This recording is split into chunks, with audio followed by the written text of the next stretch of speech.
જો આ રેડી થઈ ગઈ છે બધી બોટલો કીડીઓના દર માટે. હવે આપણે આમાં શું કરવાનું છે હું તમને બતાવું, બરાબર? જય શ્રી કૃષ્ણ મિત્રો, ધર્મિષ્ઠા વ્લોગમાં તમારું સ્વાગત છે. આજે હું કુકિંગ તો નહીં પણ એક સારું પુણ્યનું કામ કરવા માટે એક વિડીયો બનાવ્યો છે, જે આપણે કીડીઓના દર માટે. અત્યારે ચૈત્ર મહિનામાં બધા કીડીઓનો દર બહુ પૂરે છે. હું તો દર વર્ષે પૂરું જ છું, પણ આગળ મને એવું થયું કે લાઈને વિડીયો મૂકું તો કોઈને આવી રીતના દર પૂરવા જવાતું ના હોય તો આવી રીતના ઘરે બનાવીને તમે અમુક જગ્યાએ જ્યાં કીડીઓના દર હોય ત્યાં મૂકી શકો છો, બરાબર? તો આપણે કીડીઓનો દર પૂરવા માટે મેં અહીંયા કકરો લોટ લીધો છે ઘઉંનો, બરાબર? હવે થોડો આપણે બાજરીનો નાખવાનો છે અંદર. બાજરીનો લોટ નાખ્યા પછી આપણે એમાં થોડો સોજી લેવાનો છે.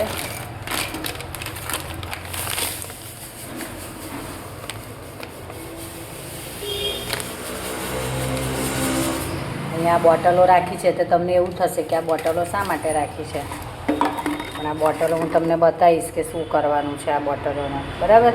કીડીઓનું દર કેવી રીતે પૂરવાનું છે આ બોટલથી તો હું તમને બતાવું. ચાલો, ખાંડનું બોરું મેં અહીંયા પીસી નાખ્યું છે.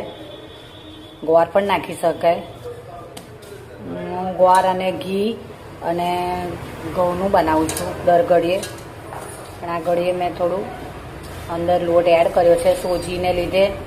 સોજી થોડો કકરો હોય એટલે કીડીઓને ખાવાની મજા આવે. સોજી પછી આ જાડો ઘઉંનો લોટ હોય એટલે કીડીઓ કેવું એ ખસેડીને લઈ શકે દાણો, બરાબર?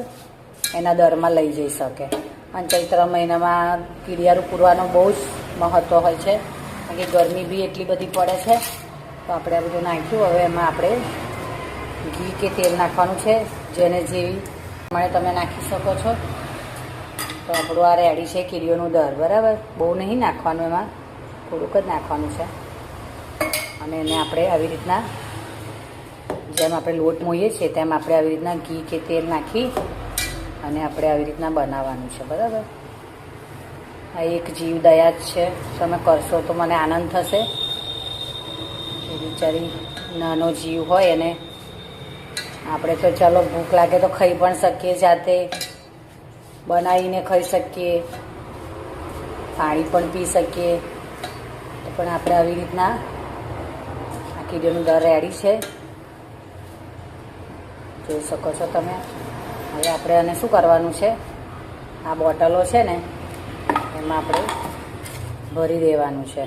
અમારે સામે અહીંયા ખુલ્લું છે, ત્યાં બહુ દર છે, તો પછી આ બોટલોમાં ભરી અને હું તમને બતાવું છું કે આગળ શું કરવાનું છે, કેવી રીતના, બરાબર? તો આવું પુણ્યનું કામ કરજો તો મને આનંદ થશે.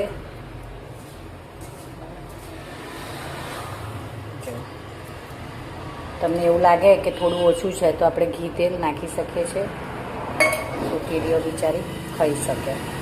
હું દર વર્ષે કીડીઓનું દર હું પૂરું છું. મારા મમ્મીજી એ પણ અમે ચૈત્ર મહિનામાં કીડીઓનું દર બહુ જ પૂરીએ છીએ.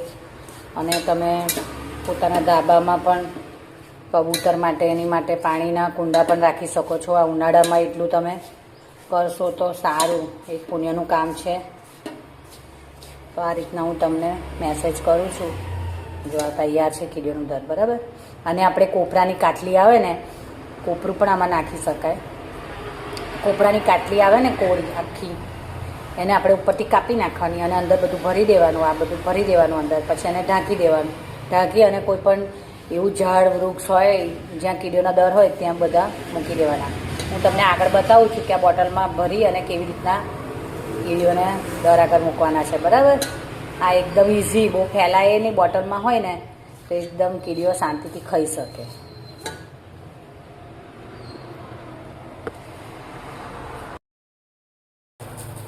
આપણે તલ પણ નાખવાના છે.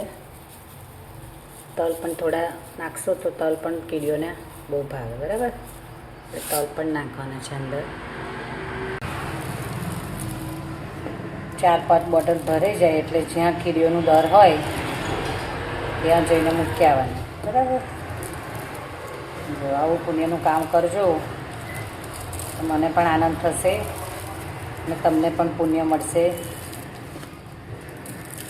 આપણા જીવનમાં કોઈ પણ તકલીફ હોય તો પણ બહુ એવું કહેવામાં આવે છે વાસ્તુમાં કે આવું બધું કામ કરીએ કીડીઓનું દર છે, પછી કબૂતરને, કૂતરાને, ગાયને આ બધું કરીએ પુણ્ય, તો આપણા જીવનમાં જે પણ તકલીફો આવતી હોય એ બધી દૂર થઈ જશે. બરાબર?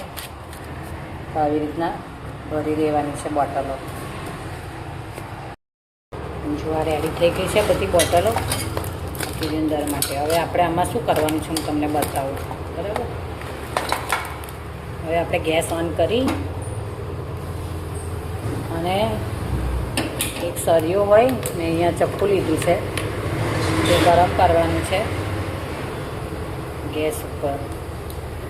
આવી રીતના ગેસ ઉપર ચપ્પુ ગરમ કરી લેવાનું. સહેજ ગરમ થાય એટલે બધા પર કાણા પાડી દેવાના છે. બરાબર? આવી રીતના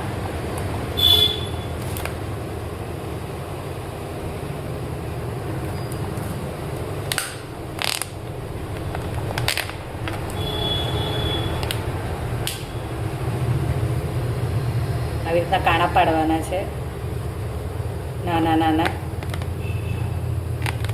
બરાબર?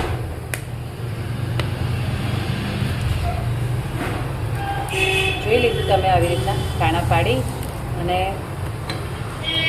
આવી રીતના કાણા પાડીને બધે અહીંયા ત્રણ ચાર કાણા પાડી બોટલ પર, અને આપણે જ્યાં ઝાડ હોય કે કોઈ જ્યાં કીડીઓના દર હોય ત્યાં મૂકી દેવાના. બરાબર? તો આપણું કીડિયારું અખંડ કીડિયારું કહેવાય. બરાબર? તો આવું પુણ્યનું કામ કરતા રહેજો તો મને આનંદ થશે.